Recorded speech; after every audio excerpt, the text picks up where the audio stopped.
Welcome to another accounting video. This time, this is going to be a very busy video. We're doing inventory cards. It's going to be part one of inventory cards. So next one, we're going to look at more period product costs and into the more nitty gritty plus everything around write downs there. So that's going to be a very full on video. Here, we're looking more at the mechanics.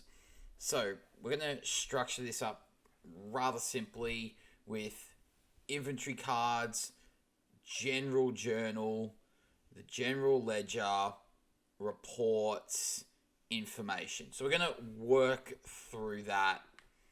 I guess setup would be the way. So the first thing we're going to do is we're going to have a walkthrough of me doing, firstly, identify cost in an inventory card and unpacking different transactions there, and then also going to be doing the FIFO method, or first in, first out. Now, before I do that and I go through the walkthrough, I'm just going to briefly introduce both. So firstly, identify cost is grouping our products based on price together. So for example, in the example we're going to have 240, 250, 260, and we're just going to be identifying the cost of each and calculating our cost price and any other stock movements around that. Whereas FIFO, or first in, first out, is, as essentially the name describes, whatever we get first, whatever's first there, we sell first. So it's also the first out. So that's where that all sits. So let's do that walk through now.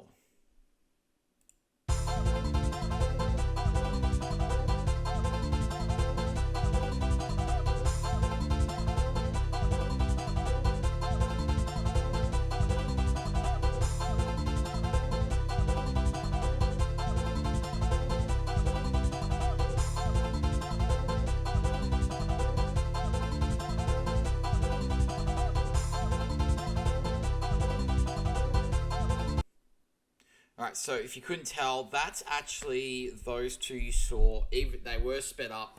The identified cost one took me about 8 minutes to do typing, and the FIFO took me about 5 minutes to do. FIFO you're generally able to do quicker than identified cost, so that's a bit of a heads up there. These were stolen from 8.2, which was identified cost, and 8.8, which was FIFO.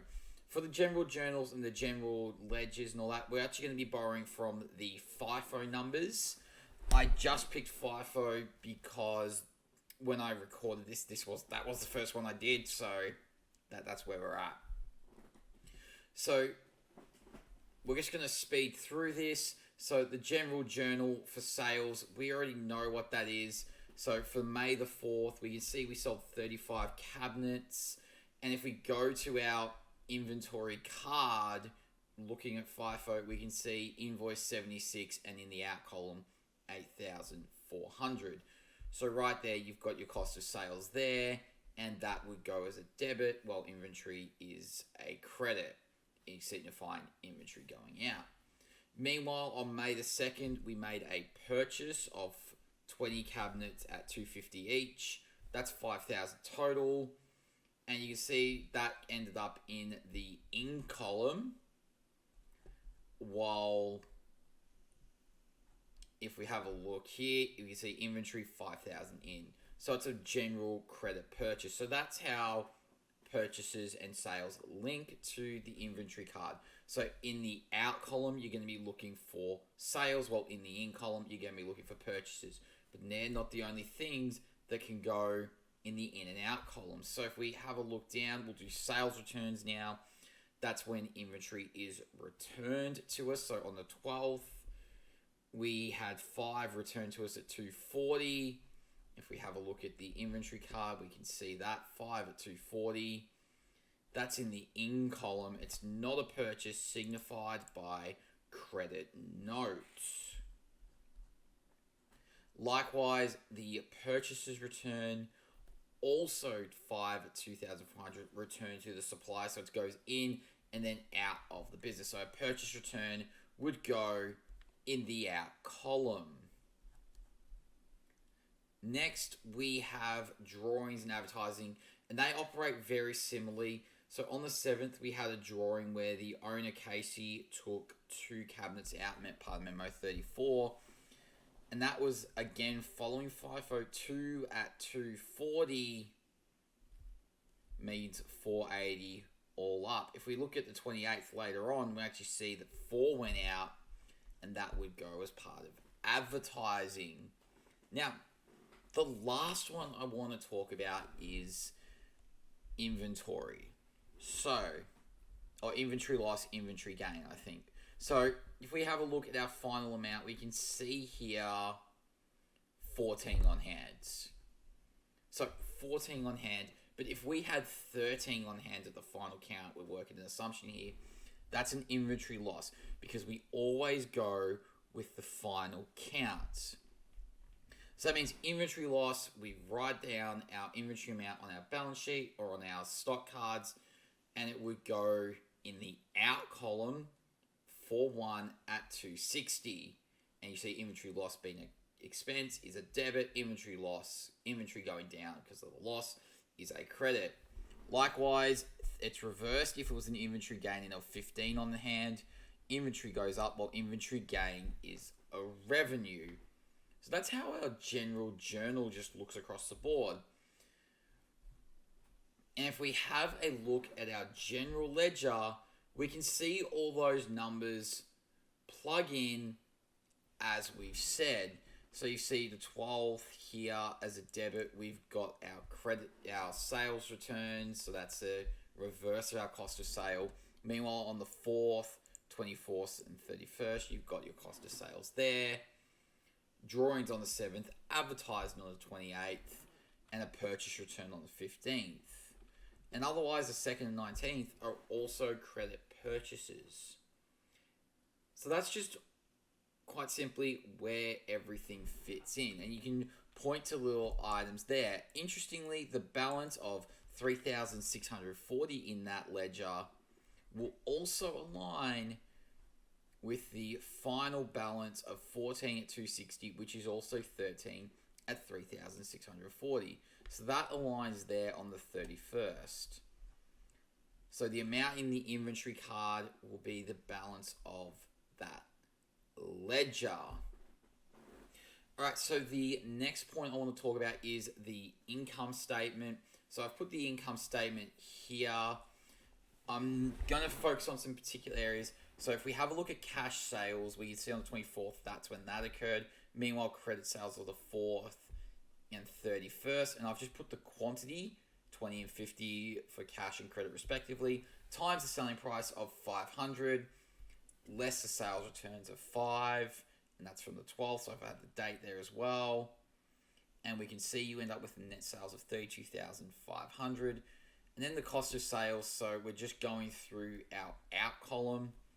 And the 4th, 24th, 31st, less the 12th. And if we bring that up there, or we even look at the ledger again, we can see all those numbers appear. 8,400 plus 4,970 plus 3,900 minus 1,200. We can see all those numbers there and also directly evidenced in our inventory card. Again, on the 4th, on the 24th, and on the 31st. Meanwhile, the return is on the 12th. So you've got those little aspects there you just need to be aware of. And then when we talked about inventory loss, that would go under gross profit. And it would either be less inventory loss or add inventory gain to give you an adjusted gross profit. Now, less other expenses is everything else like wages, rent, insurance, electricity, and so on. That's where all that information will go. So in the next chapter, we're actually going to expand on this. So cost of sale, the less cost of goods sold will be expanded upon, as well as the adjusted gross profit area. But we'll get into those when we look at product and period cross. The other expenses, again, is like things we've already looked at. So just a reminder, again, if we're going to look at the in and out column, some things to look for the in column will be cash and credit purchases, sales returns, and any inventory gains. If we were to look at the out column, you can have stuff like sales, purchase returns, advertising, drawings, inventory loss. So that's why we need to be keeping an eye on two source documents in the out column: invoices and receipts, because they're the two that are going to tell us it's sales. Likewise, sales returns are going to be credit notes in the in column. So once you get the process, and this is why it's always important to know your source documents. So our final bit, let's do a bit of comparisons for FIFO and identified cost. So rising cost prices. So if cost prices are going up, which is what happened in the example, the first thing it means is there's going to be a decrease in cost of sales, because if we use FIFO instead of identified costs, so we'll go from the perspective of FIFO, we're selling the cheaper stuff first, which means lower cost of sales. And if we have a lower expense, it means a higher profit, which means our profit overall increased in rising cost prices by using FIFO. And the end result is increased asset amount. And we can compare that by looking at the inventory cards for FIFO, where the end amount was 3640, compared to identified cost, where the end amount is 3480. So there's a bit of a difference there. Nothing over the top, but there is still somewhat of a difference you need to be aware of. Likewise, in times of decreasing stock prices, by using FIFO, you will have a lower asset amount. You will have increased cost of sales. And because the cost of sales have increased, you will have a lower profit amount. So it's like a little checklist. So when prices are rising, your results will look better when using FIFO. When your cost prices are falling, your results are essentially going to look better by doing identified costs. So I'm going to have a nice little table on screen to tell you what it means when prices increase or decrease and the impacts there. And we're going to, again, go from the perspective of FIFO. Now, one question that comes up is, why use Perpetual inventory system? And this assists with reordering inventory, because you can have certain reorder points so that you don't run out of stock, because if you run out of stock, that's kind of problematic. Next, we can detect any inventory losses and gains. We do that through a stock take, which checks our records against reality. So that's that verifiability, faithful representation. And lastly, if we see something selling a lot of, we might focus more on that.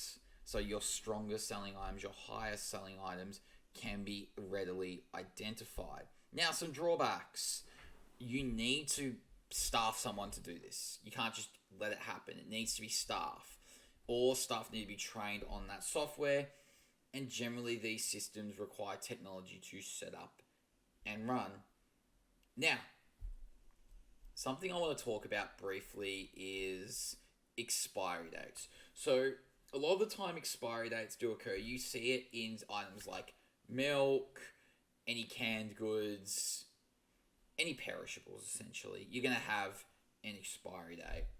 And I remember there was an exam question. I will try and find it for the next video, where it talked about what's the ethical problem or the ethical issue around stacking items, so the freshest items at the front. And one of the ethical issues is you might end up selling items that are expired to customers. Additionally, it goes against that FIFO principle. It's just something I do find curious. So the reason we do FIFO is to make sure we get rid of all stock before it expires, especially in perishable. So I think that is important to be somewhat aware of all that.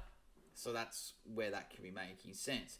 Anyway, if you like this video, make sure you share it, like it, subscribe it, and I'm sure I will see you next time. See ya.